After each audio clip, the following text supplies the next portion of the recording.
that your wedding dress? Yes. I just want to get to my wedding. I know.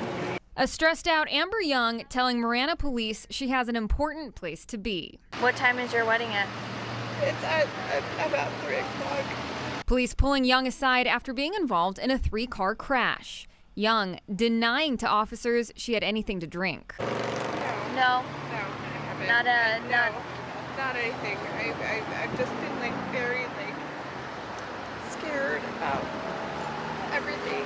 And multiple times making reference to her big day. I feel so stupid now wearing this dress. Is that your wedding dress? Yes. The officer giving Young a field sobriety test, Touching heel to toe like that. which she redoes a second time. Cameras catch her walking off the line and stumbling. Officers then ask Young to lift one leg 6 inches off the ground and keep it raised, which doesn't go so well. Officers arresting her and later doing a blood test, which comes back positive for extreme DUI. Do you think you should have been driving today? I think that I'm getting married today, and I wasn't really sure what I'm supposed to be doing today, so. Young has since pleaded guilty to extreme DUI and criminal damage caused to the other cars in the crash.